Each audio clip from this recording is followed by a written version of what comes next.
गांव के किनारे एक पुराना बरगद का पेड़ था।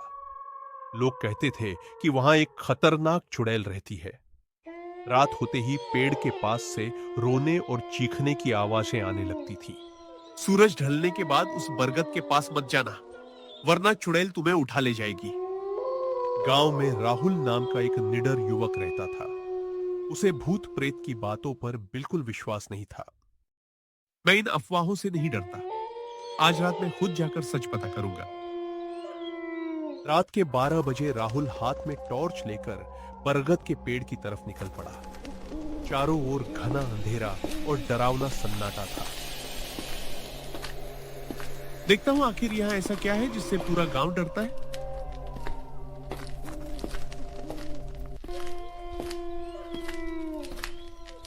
जैसे ही राहुल पेड़ के पास पहुंचा, अचानक ठंडी हवा चलने लगी। पेड़ की टहनियां अपने आप हिलने लगी। यह हवा अचानक इतनी तेज कैसे हो गई? तभी किसी औरत के रोने की आवाज सुनाई दी। आवाज इतनी दर्दनाक थी कि राहुल का दिल कांप उठा। रहस्यमयी आवाज, मुझे बचाओ, कोई मुझे बचाओ। घुमाई, लेकिन वहां कोई दिखाई नहीं दिया। कौन है? सामने आओ। अचानक पेड़ के पीछे से सफेद कपड़ों में एक औरत निकली। उसके बाल जमीन तक लटक रहे थे और आंखें लाल आग की तरह चमक रही थी। तुम यहाँ क्यों आए हो? चुड़ैल की आवाज सुनकर राहुल के पैरों तले जमीन खिसक गई, लेकिन उसने हिम्मत नहीं छोड़ी। तुम कौन हो? लोगों को क्यों डराती हो? चुड़ैल धीरे धीरे राहुल के करीब आने लगी। उसके चेहरे पर दर्द और गुस्सा साफ दिखाई दे रहा था। सालों पहले गांव वालों ने मेरे साथ बहुत बड़ा अन्याय किया था। राहुल ध्यान से उसकी बात सुनने लगा। उन्होंने मुझ पर झूठा आरोप लगाया और मुझे मार डाला। मेरी आत्मा तभी से भटक रही है। राहुल को पहली बार एहसास हुआ कि इस डरावनी आत्मा के पीछे एक दुख भरी कहानी छिपी है। अगर तुम्हारे साथ अन्याय हुआ है तो मैं सच सबके सामने लाऊंगा। अगले दिन राहुल गांव के सबसे बुजुर्ग व्यक्ति के पास गया और सारी बात बताई। हाँ बेटा, वह औरत निर्दोष थी।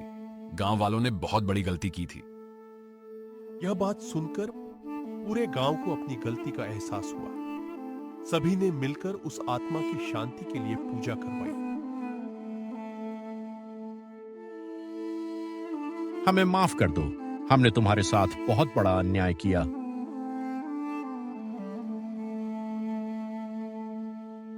उसी रात राहुल फिर बरगद के पेड़ के पास पहुंचा। अचानक एक तेज रोशनी चमकी और चुड़ैल उसके सामने प्रकट हुई। राहुल, तुमने मुझे न्याय दिलाया। अब मेरी आत्मा को शांति मिल गई है। यह कहते ही चुड़ैल धीरे धीरे रोशनी में बदल गई और आसमान में विलीन हो गई। अब इस गांव में कोई डर नहीं रहेगा। उस दिन के बाद बरगद के पेड़ से कभी कोई डरावनी आवाज नहीं आई। गांव वालों ने राहत की सांस ली और बरगद वाली चुड़ैल की कहानी हमेशा के लिए एक रहस्य बनकर रह गई।